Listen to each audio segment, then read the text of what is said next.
Welcome to episode 6. I'm Roger Curlin. This is Miguel Miranda. Today's episode is going to focus on operational when to reopen. Now, we know some of you are reopening, could be reopening today. Today is May the 4th, but we want to take a little bit of a state of the union and where we're at because a lot has changed in the last week from when we filmed the first 5 episodes. So as we know, DeSantis has started to go into phase 1 of the reopening of Florida, which means restaurants are allowed to reopen in the state of Florida in certain counties with certain restrictions. So 25% occupancy indoors, outdoor seating, 6-foot limit, parties of 10 or less. So there are some restrictions on reopening and no seating at bar areas. But what we wanted to do for this episode is talk about if you haven't made the decision to reopen or have made it, some implications to that decision and things that you can do. Obviously, establishments that are classified as bars can't be open at all right now. That's going to be in phase 2. And our local leaders have not done anything to preempt what DeSantis has dictated for the state of Florida. And I want to kind of start out with a phrase and then let you dive into it, Miguel. Just because a restaurant is permitted to open doesn't necessarily mean it's a good business decision for them to reopen now. Right. And so that's going to be our discussion today. So give me some kind of high-level factors that you would look at for reopening, and then we'll get into some of the details. Right. So there's definitely a high level of antsiness amongst restaurateurs to say, hey, I want to get open. I've been biting at the bit, trying to figure out when we're going to open, and waiting for the government to let it happen. And so the news we got, which was great, means we're going to come back eventually, was obviously very last minute, especially going through the weekend. And as we discussed in prior episodes, the amount of food out there that the purveyors are ready to go sell is not quite as high as people were thinking. And so I think that looking back at it, saying, should I not? And I know that the mayor put it out there, you don't have to. And part of it was around a health point of view, but as you said, from a business point of view, why should you maybe hold off opening? And I think the biggest thing you have to consider is what's it going to do to your brand or reputation? Right. And as you and I were discussing before, is that the reality, we need to treat this reopening, and for some of you, you've been closed for weeks or maybe a month and a half, as a grand opening, as the same way you would look at that. How do you go looking at a grand opening is the main point of view you have to take a look at here. So protecting the brand has got to be #1 thing. And so what does that mean? What does the brand mean, obviously, to the community? Right. What does the brand mean to the employees? What does the brand mean to the customers? And obviously, as we talked in past episodes, from a sanitation and health point of view, what does that mean in respect to the brand? These are things you have to consider. And for some individuals, they've thought about these ideas weeks and ahead, not sure when it was going to be a ramp up. Because of the quick notice, and honestly because we thought it was going to go a bit further, longer, right. I don't believe a lot of restaurants had a well solidified game plan yet and be able to communicate it. But first and foremost, as the NFL likes to say, protect the shield. You've got to be able to protect your brand. And if you built amazing brand equity in the past, don't let it fall apart today because you're trying to get reopened as fast as possible. And one of the things I want to add, Miguel, is the public is, I feel, especially our local hospitality customers and guests and community, they're going to be very supportive if a restaurant doesn't feel comfortable opening right away. I know what we made the decision with Club Savor is we are not going to reactivate. We are not going to reopen right away for many factors, and it involves the community and our partners. And the outpouring of support for that decision has been amazing. So I think that's #1. Whenever you choose to reopen as a restaurateur, the community is going to be there to support you.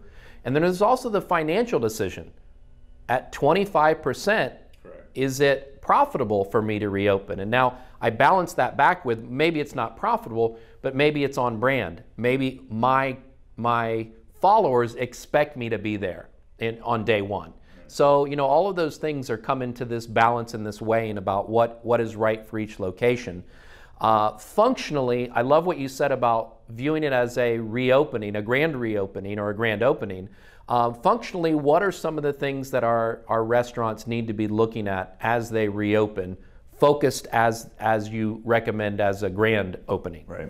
Well, so first and foremost, understanding what your brand promise is. And so if you look at that point of view is, first off, does the staff understand or can they currently deliver the amazing level of hospitality that your brand most likely promotes or definitely did in the past? And so what does that mean? Well, they themselves probably haven't worked in weeks, so they're a little bit rusty. Things may not be in the right spot. For me, the big question would be probably is, if a customer asks you, what has your restaurant done in respects to the coronavirus? How clean, what steps did you take? Does the staff know what to say? They know how to respond to these things. Right. So really looking at it from that point of view is, does the staff really know what to say in all aspects? So for a grand opening, what we did, we'd make sure the staff knows the menu, they know steps of service, they know where everything is. Well, as we discussed in prior episodes, your restaurant has to look and feel different. We're at 25% capacity, we're taking tables away, we've got additional steps, you still have social distancing that has to happen, additional steps of sanitation are being taken. So it's not as simply as saying, hey staff, come back and let's do what we used to do in the past. So part of that, being ready to be the grand opening mentality is the staff well trained in all aspects, and are they comfortable saying it? Is there a smile on their face when they come across explaining to somebody what the situation may be? Along with what probably they shouldn't talk about.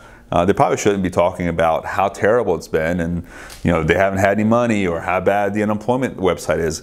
Again, people are excited to go out. What are they excited about going out to do?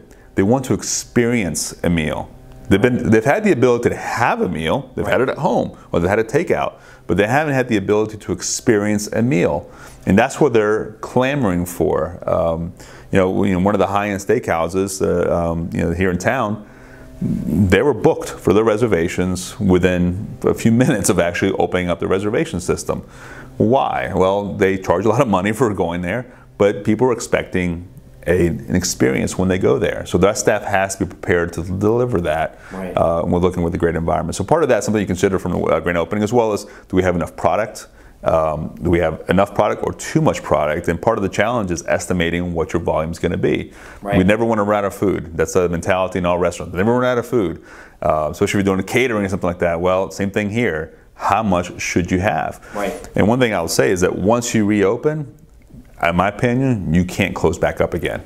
Agreed. You can't realize, Agreed. oh, it was a mistake, let me shut it back down again. Agreed. And so I think most people will be willing to say, hey, hold up, we're not quite ready yet. And actually some of our clients, they're actually been open and they've been pretty busy for takeout. They've decided, we're gonna wait another week until we reopen our dining rooms, because we wanna make sure we can do that part of the experience right. Exactly, and we're going to talk about some of the benefits of holding off if you're still in that phase of should we open or should we hold off a little bit. A couple other points that I want to tag on to what you said, Miguel. You definitely want to make sure that you're properly stocked to be able to handle guests. It's really hard to estimate how many people are we going to expect. That's why in prior episodes we talked about, hey, maybe making a reservation system right now so that you can gear more and a guest can feel like, hey, I've got a dedicated spot when I get there. And certainly that worked well for that steak restaurant. I think to your point also, what are those things that we're going to be doing differently now and gauging for that reopening and making sure what is that guest experience from the moment they pull up to the moment they leave, and walk through that and make sure that you have everything ready, because it's been for many people a couple of months since they've had dine-in service there. The other thing that I like really what you've said in many of the episodes is the wow factor. This is something very important for folks coming out to eat for the first time in a couple of months. How can you wow them? What are the factors that you can give them during their guest experience? So after they're done, they're on Facebook, they're on Twitter, they're on Instagram, they're on TikTok, they're on all their social media saying, I just had the best experience at, because that's great marketing for what you're doing on your relaunch. And that's another thing.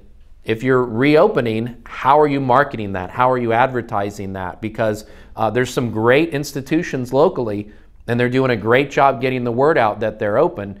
You have to be doing that too if you want guests to come in. One of the things that I think is really important, Miguel, is letting the personality of your location really shine through. So as you said, talk positively. Don't talk about the negatives. Be in a positive mood, vibe, and let the personality. I think about, what if the owner were to go to every table, every guest that came in that first week or those first couple of weeks and said, from socially distant say, thank you for coming in. It means so much to see you again.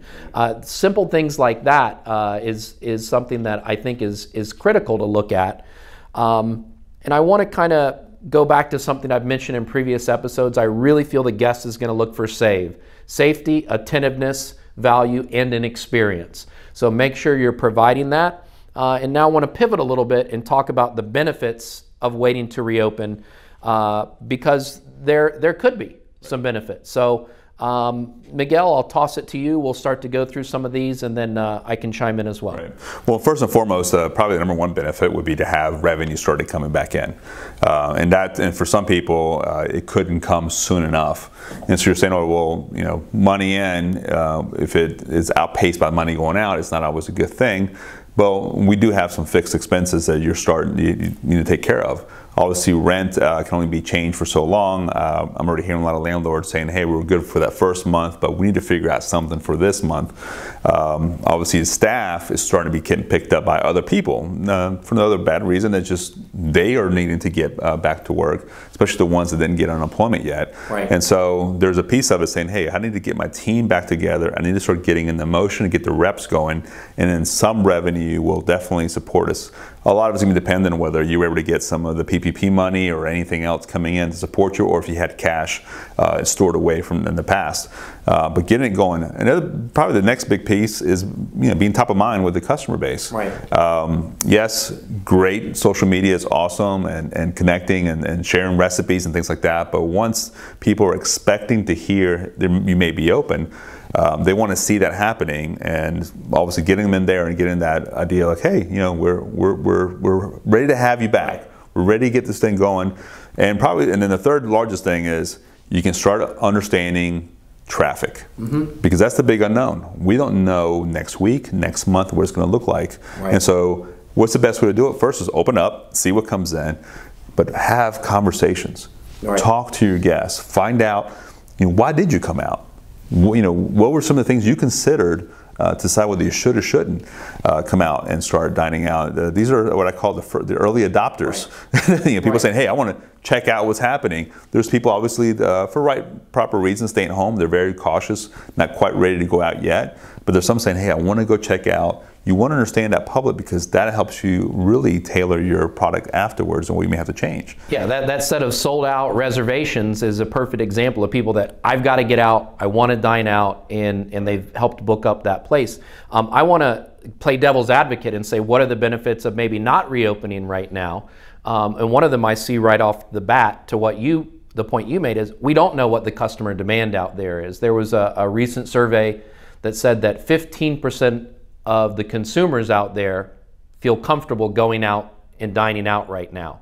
So what is going to be the consumer demand? There could be a surge and then a back leveling. We don't know yet. So holding off on reopening may give you a better sense of what the demand is in the marketplace. Also gives you a little bit more time to market reopening, because I see a lot of grand openings that people do, and they get overwhelmed. The service is shaky. The product may not come out great. They get mixed reviews or bad reviews because they pushed it too hard. You may want to think of a soft reopening, and then go for a date when more of a grand reopening. It also, I feel like one of the biggest parts, you mentioned it earlier, was staff. You may not know who's coming back yet. You may have new people. You may have to do training or retraining. Certainly, you will need to train on some of the new things that you're going to have to do. If you've got masks, if you've got gloves, if you have certain sanitation processes that are more stringent than before, you're going to have to train to that. So delaying on opening gives you time to get that done and make sure it's done right. I also think product right now is fluctuating all over the place on availability, price. That's, I feel like, is going to give you a better sense of what's available, what the prices are, so that when you do reopen, if you delay a little bit, I think that's going to give you better planning for that, because you do want to, as you mentioned earlier, you want to be consistent once you open. Right. So if you open and then suddenly you can't get a particular product, and especially if it's what I call one of those delight dishes or dishes that's a signature, you don't want to do that. Right. You don't want to do that. The phase 2 that the governor has announced is going to be 75% occupancy. That's what he said. And so that's much closer to the point that, that we as hospitality owners and businesses need to break even, to meet that profit line. 75% is 25% won't do it. So maybe waiting for that phase 2 or closer to the phase 2 gets you to where you need to be profitably. So that's kind of the devil's advocate to open, not open. Some of the other factors to consider, Miguel, I'll toss over to you and let you give some of those that you feel. You alluded a few minutes ago about really adjusting the what you offer and really what the entire experience is going to be. So again, same as you would in a grand opening, we don't always open the entire restaurant 24/7 mentality with everything we have to offer. We want to make sure we're easing our way back in, unless your menu is a slimmer menu or is this menu that is using the same product in multiple different areas. So some of the recommendations is maybe let's just do dinner only or lunch only, depending on what kind of style restaurant you're going to be. Obviously, we said delay, and it's not a full delay. Some are saying we're waiting until midweek or to the weekend to get reopened. So even these 3 or 4 days is adjusting how much you're going to need. And why is that important? Well, at 25%, how much staff are you bringing back? It's not all that much, and how long can they keep working for that long period of time? And so you just having shorter shifts or certainly certain days may help you out. The menu being slimmed down is going to be hugely important. One is you're probably not prepped, so you got to get this prepping done, and not even sure what to prep for volume-wise is a bigger issue. So if you have some really ingredients that rarely get used, or some very complicated processes and prepping that takes a lot of labor involved, maybe holding those items off as long as that one of your staples to make sure that we wait to see what kind of volume get coming in per se. And then in the last part you talked about basically the idea of purveyors. I'm telling you right now, if you haven't been talking to your reps, you need to get on the horn immediately. You need to understand what's happening with the markets, what's available, what's not available, their timeline, and trust me, they're in the same situation we were. It wasn't like they were just fine. They had to reduce their workload. They actually cut back their orders because they didn't want products sitting in their refrigerators and their warehouses. And so not everything's going to be there, and you need to start figuring out what you're going to do and how much you're going to have. And like with anybody, they look for loyalty. And so the better relationships you have with your vendors and try to stick with them, the more likely they're going to take care of you and look for you. But not knowing that piece, it's probably, to me, the most disconcerting part between what staff's coming back, but what's available to sell. Right. The demand could be there, but if there's no supply, you're going to be in a bad spot. And you don't want to go backwards. You don't want people to come to this grand opening and say, it was nice, but that's not you don't have that opportunity anymore. Yeah, getting back to the wow that you mentioned, Miguel, so important. The other item to the slimmer menu, and most of the hospitality restaurants that I've spoken to that are opening today and this week are going with a slimmer menu. The customer is going to understand that. They're going to be forgiving with that originally as we open up. They won't be forgiving, I don't believe, with bad service or a food product that's below average. The other thing that's a challenge, and this is where my heart goes out, especially for our local independents, is cash on hand. Most of them have burned through, most of you have burned through the cash on hand. So where is that cash to refill the product line, to be able to serve that and to pay staff, etc.? So that's a really big challenge out there. And so I know a lot of restaurateurs are trying to make that decision of how this reopen happens from a financial standpoint. The biggest key recap as we close this session up, Miguel, and then I'll toss to you, is that guest experience and making sure your brand shines through. People are eager to get back out as they feel safe to do that. You want to kind of wrap them in that sense of giving them a little bit of normal back, right? And making sure that experience is outstanding. And you don't have to go to the ends of the earth to make that happen. It's often the little things, as I said, the owner coming out and thanking a table for being there. It's almost been 2 months since a lot of people have gone out to, I know myself, I cannot wait to be able to have that experience again. Right. And I don't think people are going to forget their first experience dining out coming out of this. Right. I think you're going to remember that, especially if the restaurant does their job and makes it memorable. So those are my closing thoughts. Anything else from you, Miguel, on the reopening decision? You know, talking to my wife yesterday, who she was anxious to get it reopened, and she really wants to go out and support somebody. You know, she's actually in a class where she probably shouldn't be going out because some health issues. Nonetheless, she feels really important to help the local restaurateurs. And so one thing she's been doing, you know, yesterday afternoon, looking at it, was trying to figure out, one, on social media, right, who's going to be open. It was hard for her to figure out, are they open, not open? Announcements hadn't been made, and I think that was one big piece that kind of stuck out in her mind. But I remember her saying a lot through, it's almost like trying to pick your prom date for senior year. Who's that person going to be that's going to get my first? Right. And so I think you need to take a look at it. Whoever comes to you the first day you can open back up again, they're choosing you for a reason, and don't let them down. And I think you have to really don't look at it as a transaction, but truly as a phenomenal experience. So you as an owner, you as a director of operations or general manager, almost go through that experience in your mind. What's it going to be? What's it going to look like? What's it going to sound like, smell like, feel like for your first guest to come back through the door? What kind of welcome they're going to receive? It should be a complete wow. And if you're not wowed by that, I need you to go back to the drawing board and look at it again, because this is what your guest base is looking for. I know for sure, whatever restaurant we end up going with my wife, she's going to be looking for this. Yes, she'll forgive for some things, but if you can wow them, you're going to win so much. And it's free advertising on social media once they post what's happening. So here's your one shot to make it count. I love that, Miguel. And that counts if you're opening this week, today, or 2 weeks from now, or whenever that is. So I love that. So goodbye for now for episode 6, and see you soon on episode 7.